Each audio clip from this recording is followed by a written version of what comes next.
Alkisah, pada negeri yang jauh, hiduplah gadis cilik yang manis bernama Karen.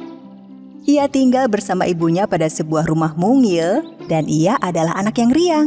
Ia selalu bertanya pada ibunya segala sesuatu yang ingin diketahuinya. Bu, cahaya-cahaya kecil di langit itu apa? Itu adalah bintang, Karen. Tiap orang yang hidup di bumi akhirnya berubah menjadi bintang dan bersinar di langit selamanya. Karen hanya punya sebuah mainan, satu pakaian, dan sepasang sandal kayu yang dipakainya jika pergi. Sandal kayu buatan ibunya itu tidak nyaman. Namun, hanya sandal itu yang ia punya. Suatu hari, ibu Karen jatuh sakit. Karen harus pergi ke kota membeli obat untuk ibunya. Di tengah perjalanan, ia menemukan sepasang sepatu merah dalam kotak di pinggir jalan. Sepatu itu berkilau indah, sehingga Karen terdorong untuk membawanya pulang. Lihat, Bu, aku menemukannya di pinggir jalan. Bagus sekali kan? Pas untukku. Bisa saja itu milik seseorang, Karen. Kau harus segera mengembalikannya. Tapi kalau sepatu ini ada yang punya, ia tak mungkin meninggalkannya dalam kotak.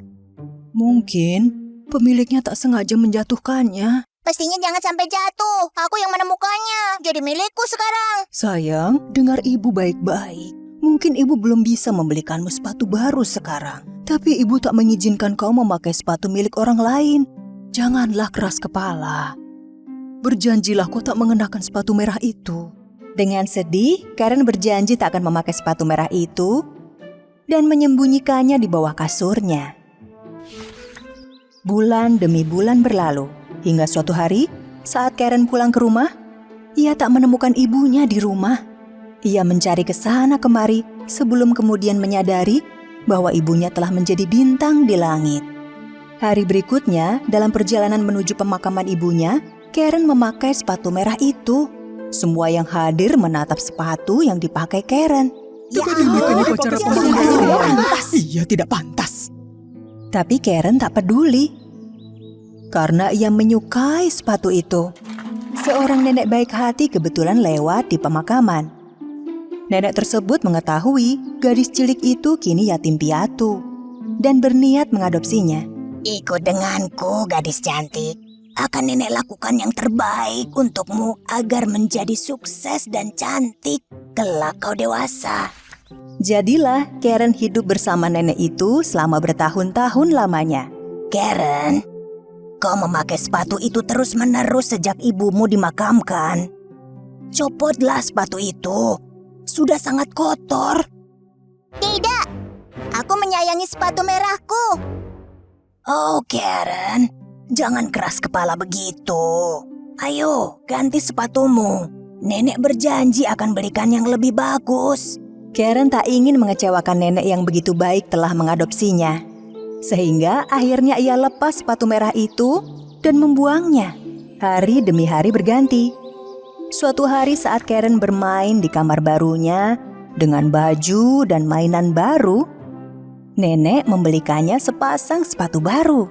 Tapi Karen tak menyukai sepatu itu. Tapi warnanya biru. Jelek sekali. Aku tak menyukainya. Tahun-tahun berikutnya, Karen sangat merindukan sepatu merahnya. Ia tumbuh menjadi gadis yang cantik. Namun sifat keras kepalanya tak berubah. Bahkan saat sang nenek membelikannya hadiah. Aku tak mau memakai benda ini. Tapi nenek merajutnya untukmu. Aku tak mau makanan ini. Buatkan aku kentang goreng.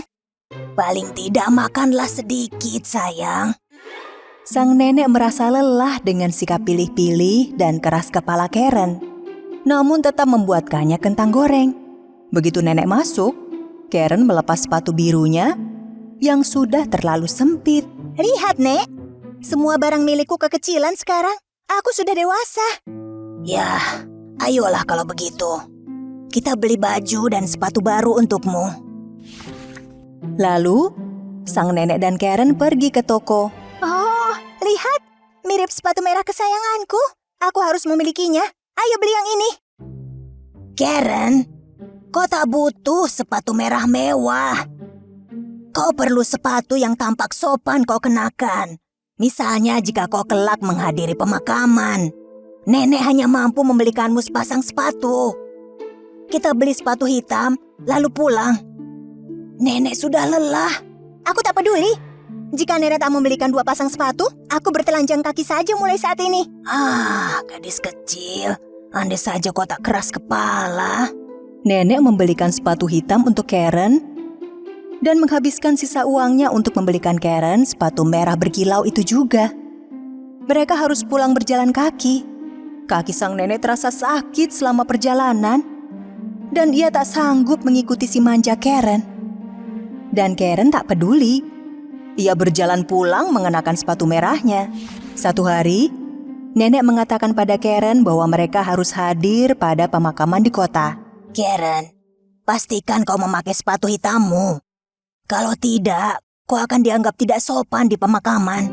Karen menatap sepatu hitamnya di kamar, lalu menatap sepatu merah itu juga. Ia memilih memakai sepatu merah. Kala meninggalkan rumah, ia menutupnya dengan gaun. Sehingga nenek tak melihat sepatunya. Namun di pemakaman, semua orang melihat sepatu Karen. Berkilauan di bawah gaunnya, mereka membicarakan Karen dan sepatu merahnya di pemakaman. Dan betapa tak sopannya yang mengenakannya. Begitu gunjingan mereka sampai ke telinga sang nenek, ia menjadi marah. Karen, kau tak dengar apa kata nenek? Dan memakai sepatu itu lagi. Kau ini keras kepala, Karen. Tunjukkan rasa hormatmu. Seorang bangsawan muda nan tampan kebetulan lewat dan terpesona dengan kecantikan Karen. Ia mendekatinya dan berlutut lalu memberikan pujian padanya. Oh, kau sangat cantik dan begitu lembut memakai sepatu indah ini. Tuanku, kau membuatku tersipu. Kau pasti pandai berdansa. Aku mengundangmu untuk hadir pada pesta dansa di istana malam ini. Datanglah. Begitu gembira dengan tawaran bangsawan itu, Karen mulai menari. Namun beberapa saat kemudian, ia tak dapat berhenti menari. Mengapa aku tak bisa berhenti menari? Apa yang terjadi? Karen meninggalkan sang nenek dan bangsawan itu tatkala ia menari. Karen, kembalilah. Meski beberapa saat sang bangsawan mengejarnya, ia akhirnya kehilangan Karen. Sepatu merahnya menjadi lebih keras kepala daripada Karen sendiri. Sepatu itu membawanya hingga ke puncak gunung dan membuatnya terus menari siang malam selama 3 hari. Kaki Karen terasa sangat sakit, sehingga ia berteriak tiap kali melangkah. Meski terjatuh di lumpur dan duri-duri tajam menancap, sepatu itu tetap menari. Cukup. Aku sangat lelah. Aku tak akan bersikap keras kepala lagi. Aku berjanji. Berhentilah. Tolong berhentilah. Berhenti. Begitu Karen berjanji tak akan keras kepala lagi, sepatu merah terlepas dari kakinya dan Karen terjatuh ke tanah. Sepatu merah itu terus menari tanpanya. Karen menemukan tongkat dan pulang dengan berjalan pincang kesakitan. Kakinya sakit sekali. Ia menangis bahagia begitu melihat rumahnya. Sang nenek menyambutnya di depan pintu. Mereka pun berpelukan. Aku tahu aku keras kepala. Namun aku berjanji tak akan seperti itu lagi, Nek. Begitu Karen mengubah sikapnya, keadaan menjadi lebih baik. Satu hari, seseorang mengetuk pintu. Ia adalah sang bangsawan tampan. Karen, akhirnya kita bertemu. Aku berusaha mengejarmu, tapi kau menari begitu cepat. Bagaimana kau melakukannya?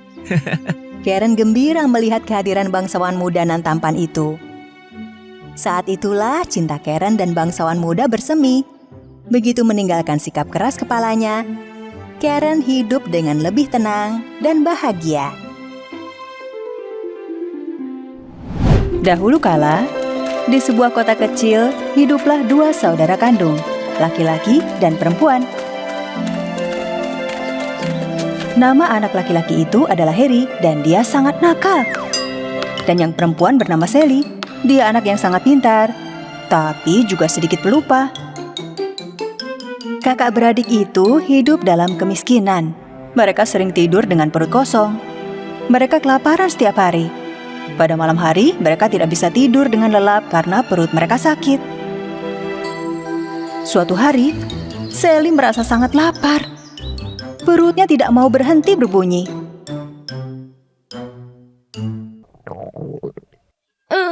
Sudah berhari-hari kami tidak makan. Sally berpikir untuk pergi berjalan-jalan di taman agar bisa melupakan rasa laparnya. Maka pergilah dia dengan membawa sebotol air. Setelah beberapa saat, dia merasa haus dan ingin beristirahat sebentar. Namun ketika dia akan minum, seorang wanita tua dengan pakaian lusuh muncul di hadapannya. Wanita tua itu perlahan berjalan mendekati Sally. Nak, berilah aku seteguk air.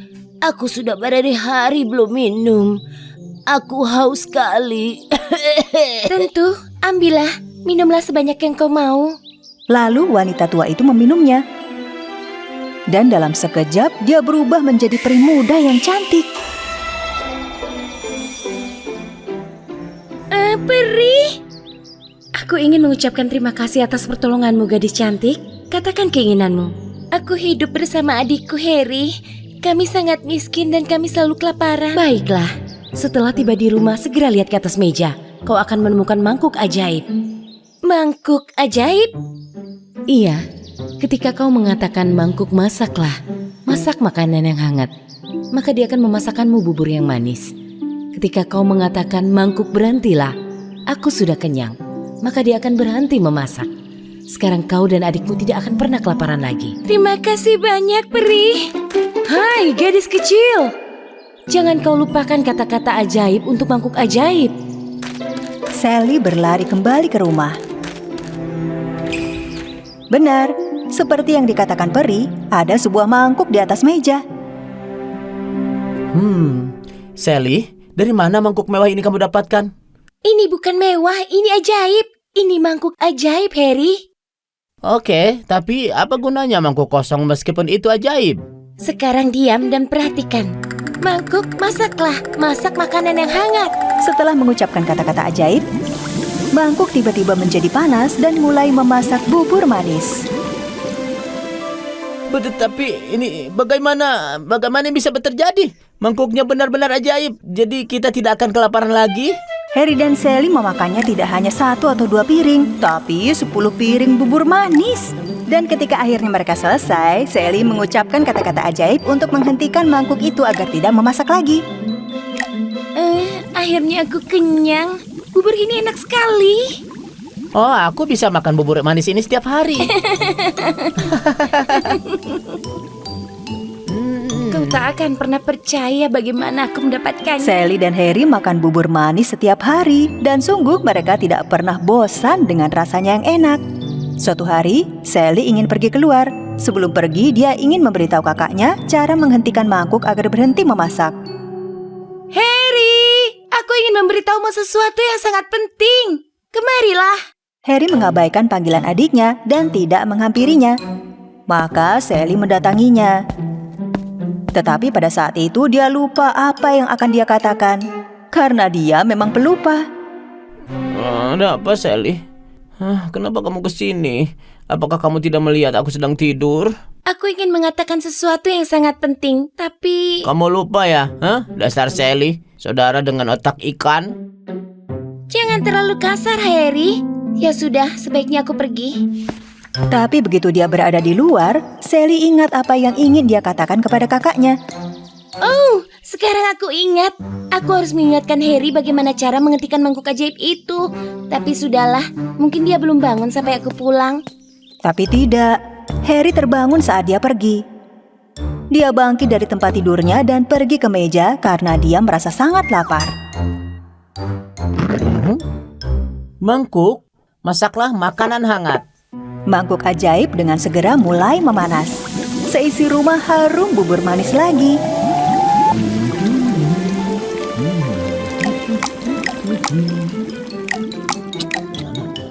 Harry telah makan sepiring besar bubur manis dan ingin menghentikan mangkuk ajaib memasak.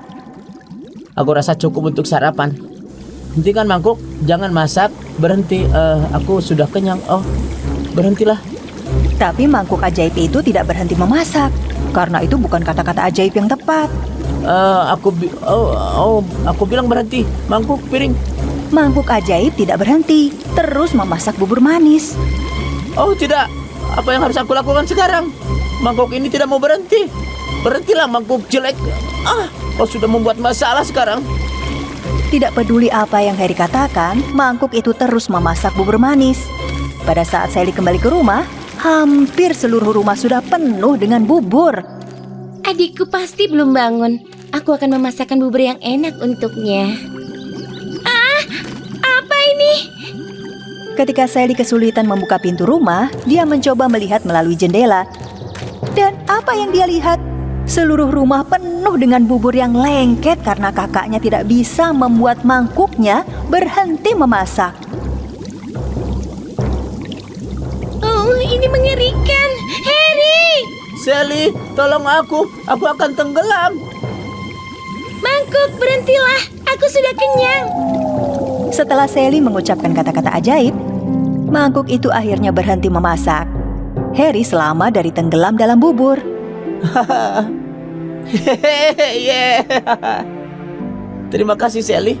Jadi apa yang akan kita lakukan dengan semua bubur manis ini sekarang? Rumah kita semuanya penuh bubur. Sally punya ide bagus. Dia segera pergi keluar dan memanggil tetangga-tetangga miskin lainnya di sekitar rumah mereka. Para tetangga berbaris di luar rumah Sally. Sementara Harry mengisi piring dengan bubur yang lezat, Sally membagikannya kepada tetangga mereka yang lapar dan miskin. Terima kasih banyak Sally. Kamu telah memberi makan perut kami yang lapar. Ya, enak sekali. Harry dan Sally merasa sangat senang bisa membantu tetangga-tetangga mereka yang sedang kelaparan. Mereka senang bisa membantu orang miskin seperti mereka. Lalu, seorang lelaki tua berwajah malang mendatangi mereka. Oh, ini benar. Ini sebuah mangkuk bubur ajaib. Aku telah berjalan selama berhari-hari untuk mencari makanan untuk istri dan anak-anakku. Aku sangat lelah. Tolong berikan padaku mangkuk bubur ini. Apa yang kita akan lakukan sekarang, Sally? Jika kita memberikan mangkuk ajaib ini, kita berdua akan kelaparan. Jangan seperti itu, Harry. Anaknya kelaparan. Tidak boleh ada anak-anak kelaparan di dunia ini. Ambillah mangkuk ini dan bawa pulang ke keluargamu. Seketika, lelaki tua itu berubah menjadi peri muda yang cantik. Kau adalah peri yang pernah menolongku. Kalian telah membuatku benar-benar bahagia, Harry dan Sally. Kalian memberi makan orang-orang miskin yang tinggal di kota dan membantu orang yang anaknya sedang kelaparan. Sebagai imbalannya, kalian berhak menyimpan mangkuk ajaib ini selamanya. Kalian layak mendapatkannya. Benarkah? Hooray! Sejak saat itu, setiap hari Harry dan Sally terus membagikan bubur kepada orang-orang miskin di kota. Hati mereka yang baik dan murah hati menjadi semanis bubur yang mereka bagikan. Ketika mereka melihat anak-anak bahagia, tua dan muda dengan perut kenyang, akhirnya mereka juga menjalani kehidupan yang damai dan bahagia.